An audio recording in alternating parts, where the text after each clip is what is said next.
Mga kaagtang, welcome sa part 3 sa pag-celebrate namo sa birthday ni Andre dito sa Solea. Sayo da minang mataan para makakaon mi sa ilang breakfast buffet dito sa ilang restaurant located sa ilang lower ground. Ngano kaha mga kaagtang nga kung magstay gani kag hotel, automatic ginamuon ang imong pagka-morning person.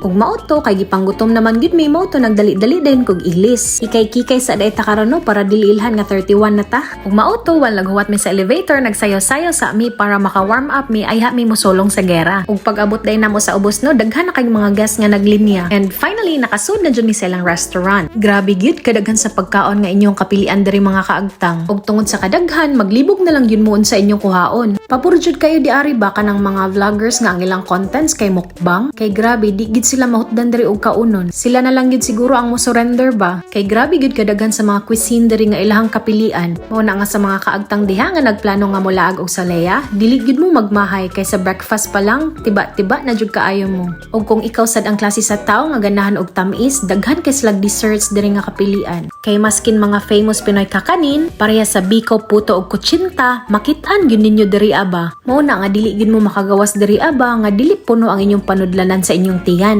Kay bisan ikaw pa ang tao nga dili mahilig og breakfast, once inigsud nimo silang restaurant nga makita nimo ang klase-klase nga mga pagkaon, dili gyud nimo malikayan nga mukuha og plato para mukaon. Og diri daing dapitan nahuman na jud mi kuha sa among pagkaon. Og mao day ni among view samtang nagkaon mi sa among breakfast.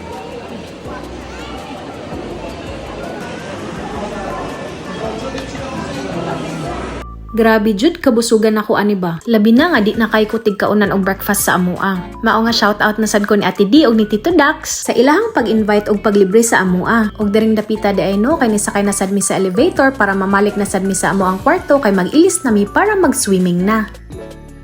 So karon nag-ilis na mi kay mag-swimming na mi.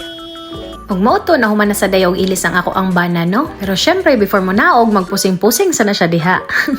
Og syempre, dili pud ta magpaalkansi, Labi na nga once in a blue moon ra gid ta feeling sexy ba. Og syempre, ato pud nang apilan og pa-cute-cute sa samin. Og mauto na nga naog nami sa ubos. Sa tanang pool sa Solea ba kani gyud ilang infinity pool ang pinakaganahan nako. Pero once nga makaanhinagay ka silang aqua park mobalik jud kapag kabata. Labi na nga makasuway ka sa ilang slide kay magbalik-balik jud kag saka. Ikaupat na namong balik diri sa Solea pero kaning ilahang aqua park perminti gini naa sa listahan sa among adtuon. Labi na ni Andre og ni Athara kay for sure bisag ka 20 pa na sila magbalik-balik sa slide di gina sila mapulaan. Og mauto daring dapita nagbaklay-baklay sa aming duha sa akong bana. Taon kay siya naning kamot nga makuha sa camera kay ako ara man siyang gilabyan.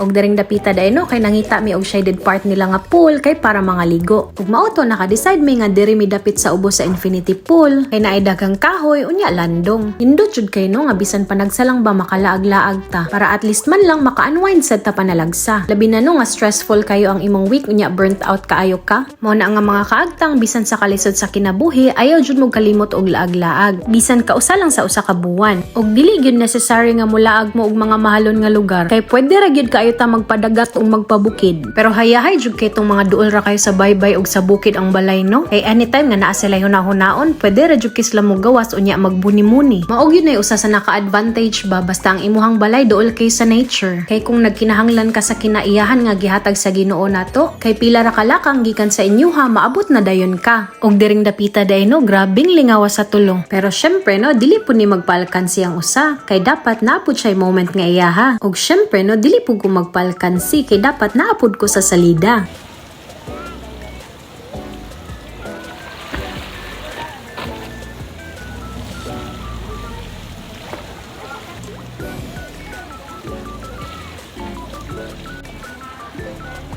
Og finally, nahuman na dyan mi og swimming. Og padulong na mi sa kwarto nila Tito Dax ana kay para magdungan mi og naog ining check out namo. Og karon padong na mi mo naog para mo check out na. Grabe gyud kaayo dali sa oras ba. Kay bisan maupay pag check out namo feeling nako maupay pag-abot namo. So mao to mga kaangtang, dari na lang kukutob. Hinaot nga makita na sad mo nako sa sunod nga vlog nako. Og hinaot nga dili mo pulaan sa pagsuporta sa ako Og mga kaangtang, ayaw mo kalimot sa pag-like og share ani nga video. Daghang salamat sa makausab kaninyo. Bye!